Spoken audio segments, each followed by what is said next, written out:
Welcome to Women's Corner. Do you know? Anxiety disorders currently affect approximately 40 million adult Americans. This can increase feelings of stress and anxiety in many people, but there are a number of ways practicing optimism can help. In this video you will learn 5 ways to bring optimism into your life and help reduce anxious feelings.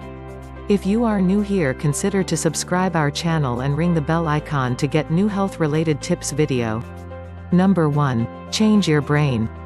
When Dattilo works with clients with anxiety, she uses talk therapy to shift their thinking. I talk about how our ways of thinking become very entrenched neurologically. If we want to change the way we think about ourselves, people, and the world, it takes time to create new pathways, she said. The brain is very flexible and malleable and changeable and has the ability to form new connections between parts of the brain that don't communicate that much. It takes time, repetition, and new experiences to help solidify new thoughts we're trying to practice, she added. Dattilo explained that the part of the brain called the orbital-frontal cortex (OFC), which is important for the integration of information from the intellectual, rational, and emotional centers, is bigger and more developed in people who tend to be more optimistic and less anxious. When she works with clients, she first aims for them to recognize that there are different ways of thinking. Then they discuss a setback to identify which patterns of thinking are problematic. For instance, through a series of questions, Dattilo and the client will determine what was going through their mind as the setback happened and what they think about it now.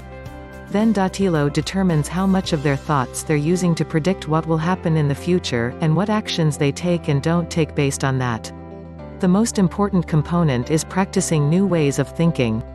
Many people abandon their efforts too soon before noticing any change has stuck and maintained. An important part of treatment is a maintenance stage where we have done a lot of thought editing, active treatment, and then spend time practicing the new way of thinking and consolidating or storing those ideas so they are more available to you and become the default way of thinking, Dattilo said. Number 2. Break down your fears. People who have chronic anxiety, called generalized anxiety disorder, tend to have catastrophic thinking that involves expecting things not to work out. They can be on edge and have a hard time relaxing. They overprepare, overworry, and overthink, Dattilo said. She refers to this as a crisis of confidence. Understanding your fear and gaining information about your fear is the antidote to fear, notes Gross. If you have a fear, understanding the odds of it happening can put things into perspective cognitively. A lot of people have a distorted perception of the threat that's going on in the world, he said. You want to be mindful that, yes, things can happen, but other things can happen too. You want to realistically assess the likelihood of a negative event and accurately assess your ability to handle it, he added. Dattilo helps clients do this by asking them to think about a recent upsetting event and on a scale of 0 to 100, answer the following. How likely is it that this will never resolve or change? For people who tend to overestimate the likelihood, she challenges them to accept that realistically most things tend to resolve over time. What's the likelihood that this event will affect everything in your life? Thinking about how the event is affecting some areas and not others, can help one realize that it isn't as catastrophic as originally thought. What other factors might have contributed to the event? Owning a role in the outcome of the event is important, says Dattilo.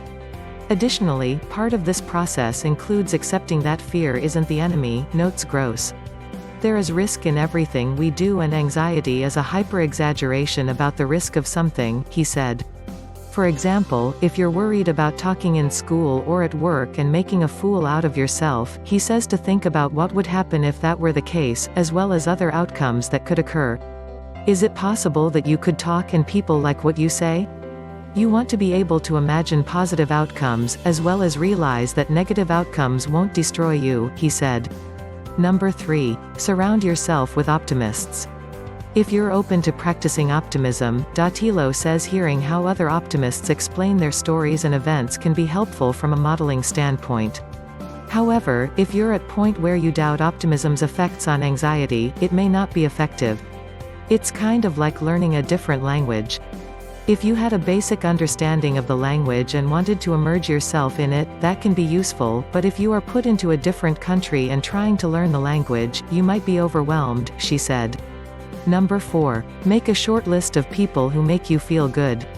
Gross says that keeping people near you who make you feel calm, safe, and good can bring about positive change. Your social relationships are one of the best predicaments of healthy outcomes, so if you feel anxious, spending time with these people can make you feel better, he said.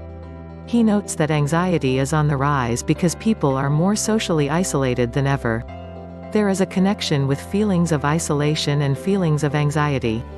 If you had a tribe back in the day, you felt protected. Gross said. Number 5. State a positive intention every day. Waking up every morning and stating or writing down what your goal is for the day can get you into a positive mindset. Keeping a gratitude journal is another way to start off the day positively. When you wake up, think about things you appreciate, and shift from "I have to "I get to." Gross said. For instance, instead of saying, "I have to drive my kids to school," try to shift your thoughts to something like, "I have healthy kids well enough to go to school," or "I have a car to take my kids to school." 2 bonus tips to reduce anxiety. Try to get outside and be mindful and always smile your way to joy. Hope this video helped to reduce your anxiety and depression. If you need personal guide, leave a comment below, we will touch you soon.